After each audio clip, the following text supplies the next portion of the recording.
At Rescue Education, we have the best explanation every time. I'm Dr. B, and I'm going to help you easily and rapidly learn organic chemistry. If you like the video, you'll love my book. Learn more about it at rescueedu.com or hear more about it at the end of the video. The second semester book comes out in fall 2020. Today, we'll talk about drawing condensed and bond-line structures. First, let's talk about condensed structures. Lewis dot and Lewis structures take a long time to draw. There are a couple of faster and clearer ways to draw molecules. The first level of simplification in drawing is condensed structures. None of the bonds to hydrogen are shown.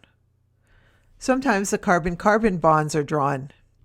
In this case, the hydrogens are usually written right after the carbon they are attached to. It's also okay to write them before the first carbon. Sometimes the carbon-carbon bonds are not drawn at all. Then the carbons are listed in order with their attached hydrogens following them. Heteroatoms, that is, non-carbon atoms such as oxygen, nitrogen, and halogen, are drawn in with all their hydrogens.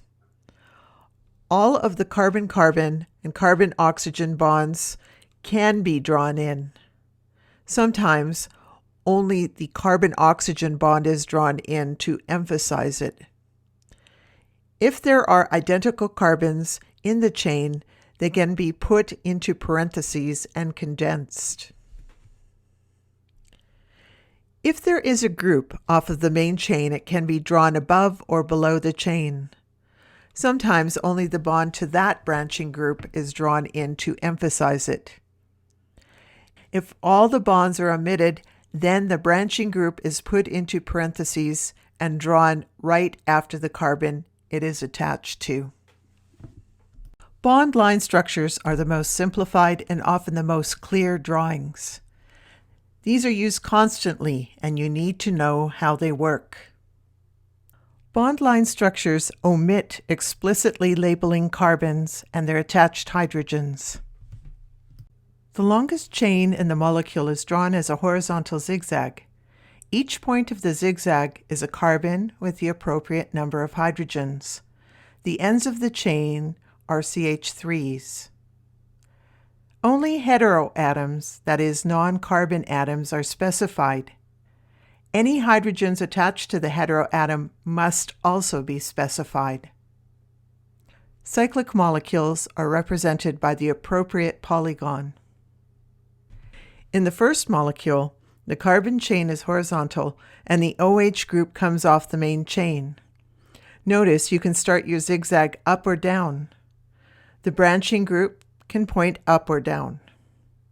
Make sure to show the hydrogen on the oxygen.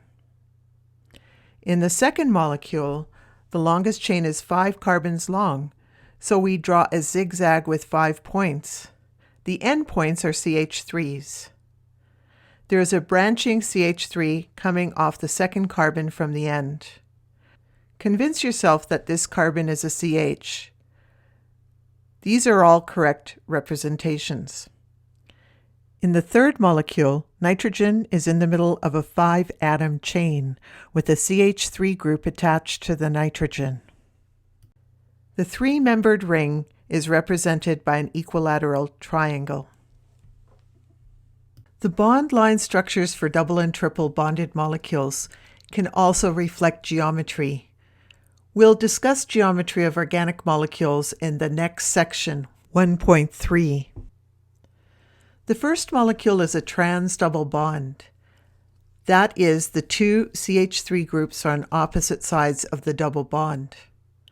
The double bond can be drawn as part of a zigzag, but it can also be drawn horizontally. A triple bond and its attached atoms are always linear, so your bond line drawing must reflect this. The rest of the chain is shown as a zigzag. A benzene ring is always drawn as a hexagon with alternating single and double bonds.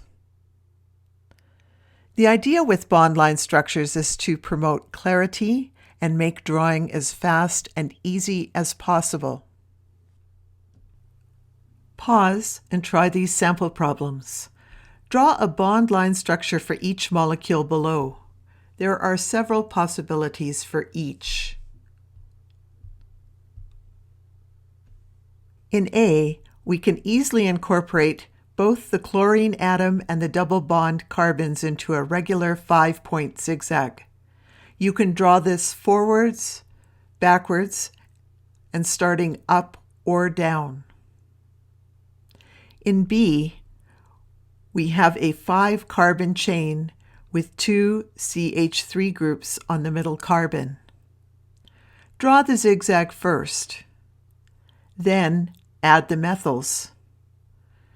Try to keep the methyls quite far apart from each other to somewhat reflect their true geometry. The first two drawings are fine, but the third one crowds the carbons too much and may lead to point deductions on exams.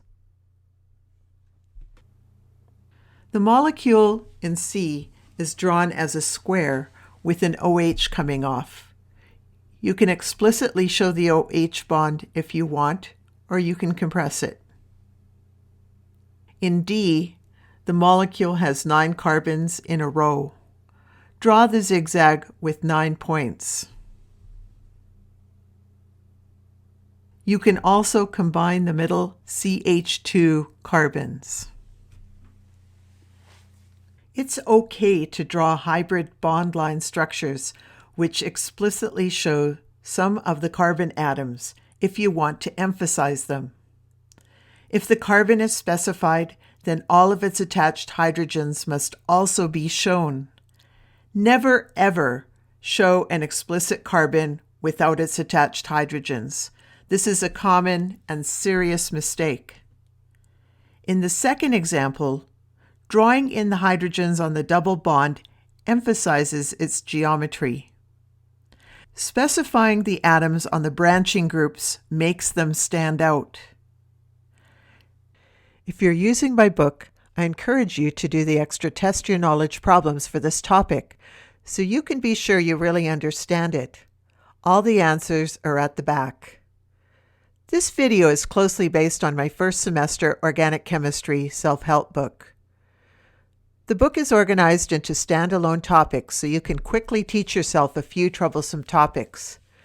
It's also logical and organized from beginning to end, so you can easily learn the whole semester if you need to. My self-help book is particularly valuable in difficult learning situations, but you can also use it to get an edge. If you want to learn more about my books and videos, how to get the books, or my future projects, go to rescueedu.com.